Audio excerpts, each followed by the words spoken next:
teroris, aktivis, atau evangelis.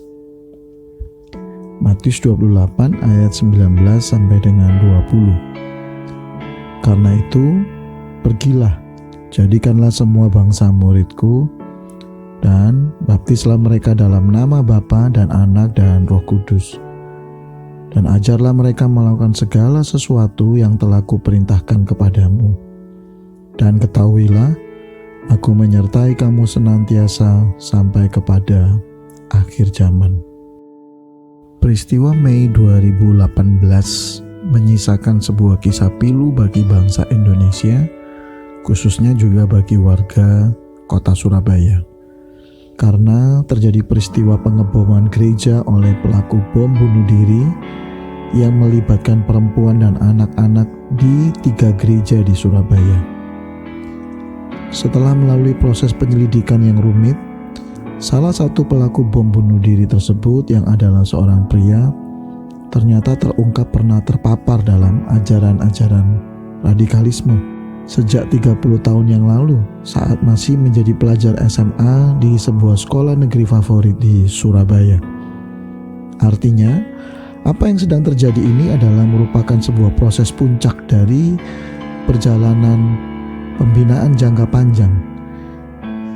Mereka mengalami proses equipping selama bertahun-tahun yang sayangnya dilakukan dengan tujuan yang kurang tepat.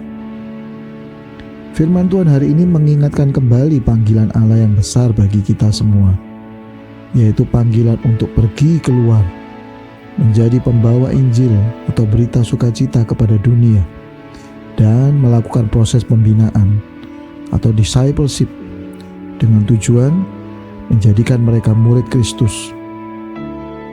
Panggilan ini disebut amanat agung. Artinya, sesuatu yang memang penting untuk dikerjakan dan seharusnya menjadi prioritas kita. 1 Petrus 2 ayat 9 firman Tuhan mengatakan, "Tetapi kamulah bangsa yang terpilih, imamat yang rajani, bangsa yang kudus, umat kepunyaan Allah sendiri, supaya kamu dapat memberitakan perbuatan-perbuatan yang besar dari Dia, yang telah memanggil kamu keluar dari kegelapan kepada terangnya yang ajaib."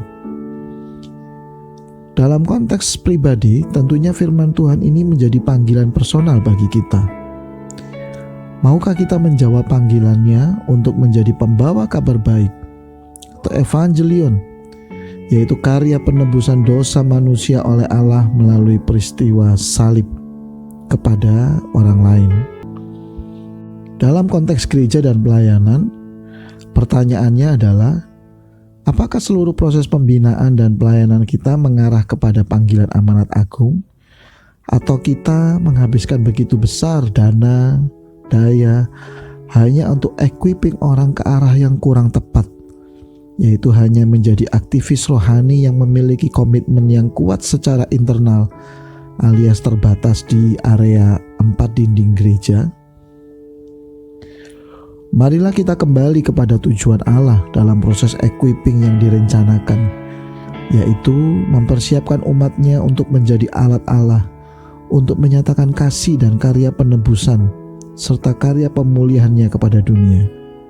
Ingat, baik teroris, sekedar aktivis, atau evangelis di masa depan adalah hasil dari proses equipping kita sekarang.